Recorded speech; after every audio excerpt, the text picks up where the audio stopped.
দর্শক, গতকাল গোপালগঞ্জে যেই ঘটনা ঘটে গেল, এখানে একটা বিষয়, সেটা হলো আইন শৃঙ্খলা রক্ষাকারী বাহিনী সবসাইতে মনে করেন যে প্রশংসা করিয়াছে গতকাল গোপালগঞ্জের ছাত্রলীগ এবং হাসিনা লীগের পাছা লাল করে সবসাইতে প্রশংসা করিয়াছে আমাদের বাংলাদেশের সেনাবাহিনী। হুম। দর্শক, অবশেষে উপদেষ্টা আসিফ মাহমুদ কিন্তু এই বিষয়টি নিয়ে আলোচনা করেছে বা মুখ খুলেছে। গোপালগঞ্জে এনসিপির নেতা কর্মীরা গিয়েছিল একটা পদযাত্রায়, পদসভায়, সেখানে গিয়ে আলোচনা করে এবং সেখানে ভাঙচুর হয়, প্রচুর পরিমাণে উত্তেজনা সৃষ্টি হয়। অর্থাৎ বলতেই পারেন যে হাসনাত আব্দুল্লাহ, নাহিদ ইসলাম, সার্জিস আলম এদেরকে হত্যা করার জন্যই কিন্তু আওয়ামী লীগের নেতা কর্মীরা আগে থেকে পূর্ব পরিকল্পিত ভাবে ফাঁদ পেতে রেখেছিল। কেননা সার্জিস আলম একটা পোস্ট করেছে, সেখানে তিনি বলেছেন যে আমরা ওখানে যাওয়ার আগে আমাদেরকে বলা হয়েছে ওখানে সবকিছু ঠিকঠাক আছে, কোনো ধরনের কোনো সমস্যা নেই, আপনারা আসেন, আপনারা আসলেই আপনাদেরকে আমরা সমাদরে এখানকার সমাবেশ করার সুযোগ করে দেব। কিন্তু ওনারা গিয়ে দেখে পুরোটাই উল্টো। তার মানে হাসনাত আব্দুল্লাহ, সার্জিস আলম এবং নাহিদ ইসলাম এদের কারণে কিন্তু 2024 সাল জুলাই অভ্যুত্থান হয়েছিল। যার কারণে শেখ হাসিনা বাংলাদেশ থেকে পালাতে বাধ্য হয়েছে। শেখ হাসিনার মতো ক্ষমতাধর একজন এত বড় ফ্যাসিস্ট সরকার, যার কথায়, যার হাতের আঙ্গুলের ইশারায় পুরো বাংলাদেশ নড়াচড়া করত, সেই শেখ হাসিনা পালাতে বাধ্য হলো, যাদের কারণে তারা শেখ হাসিনার বাবার বাড়ির মাটিতে গেছে। আর ছাত্রলীগ আওয়ামী লীগ চুপ থাকবে না, তাদেরকে শেষ করে দেওয়ার জন্য তারা বড় ধরনের ফাঁদ পেতেছিল। আর সেই ফাঁদে মানে তারা জেনে শুনেই পাড়া দিয়েছিল। এখানেও কিন্তু রহস্য লুকিয়ে আছে। তো যাই হোক, সেখানে সংঘর্ষ বেঁধে যায়। ছাত্রলীগ আওয়ামী লীগের নেতাকর্মীরা এনসিপির নেতাকর্মীদের উপর হামলা চালায় এবং সেনাবাহিনী তাদেরকে সাজোয়া জানে করে সেই এনসিপির নেতাকর্মীদেরকে ওখান থেকে হেফাজত করে দূরে সরিয়ে দেয় এবং সারাটা দিন সেখানে সংঘর্ষ চলে। একদিকে ছাত্রলীগ আওয়ামী লীগ ইট পাটকেল এবং কি ককটেল নিক্ষেপ করতে থাকে, কারো কারো হাতে রামদা, কারো কারো হাতে হাসি, নানান ধরনের অস্ত্র নিয়েও কিন্তু তারা যুদ্ধের ময়দানের মতো ঢাল তলোয়ার নিয়ে নেমে পড়ে শুধুমাত্র শেখ মুজিবের সম্মান রক্ষার্থে। অনেকেই দেখা গেছে তারা মৃত্যুর সময়ও জয় বাংলা জয় বাংলা বন্ধু বলেই মৃত্যুবরণ করতে চায়। আল্লাহ ওদের সেটাই করুক, ওরা কবরে যাইয়া যখন সওয়াল জব করবে ওরাও যেন একই কথা বলে। যাই হোক দর্শক, আসিফ মাহমুদ, উপদেষ্টা আসিফ মাহমুদ, তিনিও কিন্তু এই গণ অভ্যুত্থানের একজন বিশেষ কর্মী ছিলেন। হ্যাঁ, প্রথম সারির, প্রথম কাতারের একজন যোদ্ধা বলতে পারেন। তো আসিফ মাহমুদ কি বলছে? গোপালগঞ্জে আইন শৃঙ্খলা রক্ষাকারী বাহিনী ভালো ভূমিকা পালন করেছে। অর্থাৎ তিনি আইন শৃঙ্খলা রক্ষাকারী বাহিনীকে প্রশংসায় ভূষিত করেছেন। গোপালগঞ্জে এনসিপির কর্মসূচি ঘিরে যে সহিংসতার ঘটনা ঘটেছে তাতে আইন শৃঙ্খলা বাহিনীর ভূমিকা নিয়ে সন্তোষ প্রকাশ করেছে যুব ও ক্রীড়া মন্ত্রণালয়ের উপদেষ্টা আসিফ মাহমুদ সজীব ভুইয়া। তিনি বলেছেন, আইন শৃঙ্খলা রক্ষাকারী বাহিনী তো আমার মতে আমি যতটুকু দেখেছি ভালো ভূমিকা পালন করেছে এবং তারা সফলভাবে সেখান থেকে প্রত্যেককে ইভাকুয়েট করতে পেরেছে। বৃহস্পতিবার রাজধানীর আগারগাঁওয়ের বাংলাদেশ বিনিয়োগ উন্নয়ন কর্তৃপক্ষ, বিডা ও জাতিসংঘ উন্নয়ন কর্মসূচির ইউএনডিপি যৌথ আয়োজনের যুব উদ্যোক্তা বিনিয়োগ নীতি ও ইকোসিস্টেম শীর্ষক কর্মশালা শেষে সাংবাদিকদের প্রশ্নের উত্তরে এসব কথা বলেন আসিফ মাহমুদ সজীব ভুইয়া।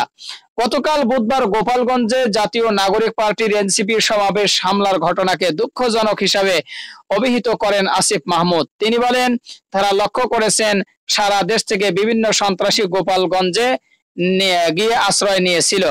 আসিফ মাহমুদ বলেন, বাংলাদেশের মানুষ শান্তিপ্রিয়, আমরা কখনোই এ ধরনের পরিস্থিতি প্রত্যাশা করি না। আমরা চাই শান্তিপূর্ণভাবে রাজনৈতিক কার্যক্রম চলবে, এটাই আমাদের প্রত্যাশা। দর্শক, এটা কি আপনারা জানেন? এনসিপির নেতা কর্মীরা যখন মনে করেন যে গোপালগঞ্জের সমাবেশের কথা বলেছিল, হ্যাঁ, তখন কিন্তু এই কথা জানার সাথে সাথে হাসিনা, তারপরে ছাত্রলীগের সভাপতি ছিল সাদ্দাম, এরা সবাই মিলে কিন্তু কিভাবে তাদের এই সমাবেশকে ভণ্ডুল করা যায়, কিভাবে মনে করেন যে তাদেরকে দুনিয়া থেকে বিদায় করা যায়। এক কথায় বলতে গেলে মনে করেন নানান ধরনের ষড়যন্ত্র ছক কিন্তু তারা আসলে কষেছিল, যার কারণে কিন্তু তারা অনেকটা সফলও হয়েছে বলতে পারেন। কারণ প্রথম যখন তারা পুলিশের গাড়ি ভাঙচুর করে, এবং কিন্তু একটা জিনিস কি, সফল হয়েও যেন তারা ব্যর্থ হয়েছে। কেননা এনসিপির নেতাকর্মীরা দেখেন হাসিনার বুকের উপর পাড়া দিয়ে যেন হাসিনার মুখের উপরে লাথি মেরে দিয়েছে, পায়খানা করে দিয়েছে, পেশাব করে দিয়েছে। মানে ওখানে গিয়ে হাসিনার এলাকায় গিয়ে, মুজিবের এলাকায় গিয়ে মুজিববাদ, মুর্দাবাদ, ইনকিলাব জিন্দাবাদ এমন একটা বক্তব্য দেওয়া কি মনে করেছেন আপনি? হ্যাঁ, বাঘের ডেরের ভিতরে ঢুকে আপনি বাঘকে হুঙ্কার দিয়ে এসেছেন, এটা কিন্তু কম কথা নয়। হাসনাত আব্দুল্লাহর যেই হুঙ্কারটা দিয়েছে সেটা কিন্তু আবারও নতুন করে হাসনাত আব্দুল্লাহ রিয়েল হিরো নামে আবারও সবার সম্মুখে এটা কিন্তু পরিচিতি লাভ করেছে। আর এনসিপি নেতাকর্মীরা যেইভাবে তারা নিজেদের সাহস দেখাচ্ছে, তাতে অনেক অনেক অনেক দূর তারা কিন্তু এগিয়ে গিয়েছে রাজনৈতিক দিক দিয়ে। কারণ সাধারণ জনতা এখন বুঝতে পেরেছে যে এনসিপির নেতাকর্মীরা যেইভাবে নিজেরা মৃত্যুর ভয় না করে গোকরা সাপ বাঘের খাঁচার ভিতরে ঢুকে বাঘকেই লাথি দিয়ে আসতে পারে, এরা একসময় নেতা হলে বাংলাদেশ দুর্নীতি মুক্ত হবে। বাংলাদেশ কালো টাকা যারা দেশে বিদেশে পাচার করে, তারা হয়তো এরা দেশে যদি ক্ষমতা হাতে পায়, তারা হয়তো আর ওই দেশের টাকা বাইরে লুটপাট করতে পারবে না। কারণ এতটাই সাহসী কিন্তু পরিচয় দিয়েছে এই এনসিপির কিছু নেতাকর্মীরা। ওদিকে কিন্তু এনসিপির নেতাকর্মীদের উপর যখন হামলা চালিয়েছে, তখন কিন্তু রাজপথে মুহূর্তের মধ্যে বেরিয়ে এসেছিল আপনার জামাত শিবির। তারা কিন্তু বলে দিয়েছে যে তোমরা একা নেই, আমরা আছি তোমাদের পাশে, যদি কোনো সমস্যা হয় আমরা সবসময় মাঠে নামতে, জীবন দিতে প্রস্তুত। জামাত ইসলামের নেতাকর্মীরা সবসময় একটাই কথা বলতেছে, সেটা হলো আমরা মরণকে ডরি না, মরণকে ভয় করি না, কারণ মরার জন্যই পৃথিবীতে এসেছি। অতএব হক কায়েম করতে, দেশকে সোনার বাংলাদেশ গড়তে জীবন চলে গেলে তাতে আমাদের কোনো আফসোস নেই। যাই হোক দর্শক, এরপরে দেখেন আওয়ামী লীগের নৌকা প্রতীক রাখা নিয়ে সাংবাদিকদের প্রশ্নে আসিফ মাহমুদ বলেন এটা দুঃখজনক। জুলাই গণ অভ্যুত্থানের পর আবার এই জুলাই মাসে এসে নৌকা প্রতীক থাকবে কি থাকবে না এটা নিয়ে কথা উঠছে। আওয়ামী লীগের কার্যক্রম নিষিদ্ধ হওয়ার পরও নৌকা প্রতীক থাকবে কি থাকবে না তা নিয়ে কথা বলা হচ্ছে। আসিফ মাহমুদ বলেন, আওয়ামী লীগ যেই মার্কাটি ব্যবহার করে 3 দফায় দেশের কোটি কোটি মানুষের ভোট অধিকার হরণ করেছে, সেই মার্কাটি রাখাটা জুলাই অভ্যুত্থানের স্পিরিটের সঙ্গে সাংঘর্ষিক। অর্থাৎ আওয়ামী লীগের যে নৌকা মার্কাটা ছিল, ওই নৌকা ডুবে গিয়েছে, ওই নৌকা আর ওঠানো যাবে না, বা ওই নৌকা আজীবনের জন্য পানিতে ডুবিয়ে দেওয়া হয়েছে। এটাই কিন্তু বোঝাতে চেয়েছে। জুলাই অভ্যুত্থানের সাথে বেইমানি করা হবে যদি সেই নৌকা প্রতীকটি আবার নতুন করে চালু করা হয়। যেহেতু আওয়ামী লীগের কর্মসূচি নিষিদ্ধ, আওয়ামী লীগের ছাত্রলীগের কর্মসূচি নিষিদ্ধ, সবকিছুই কিন্তু তাদের নিষিদ্ধ। এখানে অনেক ধরনের আলোচনা হচ্ছে গতকালকের ঘটনাকে কেন্দ্র করে, যে আচ্ছা এনসিপির নেতাকর্মীরা সেখানে গেল কেন? তারা তো জানতোই সেখানে কিছু একটা হতে পারে, বড় ধরনের ঘটনা ঘটতে পারে, তাহলে তারা গেল কেন? এদিকে আবার বলা হচ্ছে আচ্ছা ছাত্রলীগের আওয়ামী লীগের সবাই তো নিষিদ্ধ হয়েছে, তারা রাস্তায় বের হয়ে আসলো কিভাবে? পুলিশ প্রশাসন কি করলো? পুলিশ প্রশাসন কেন ঠেকালো না? এনসিপির সেই চেয়ার টেবিল কিভাবে ভাঙলো? তারা তাদের উপর আক্রমণ করলো কেন?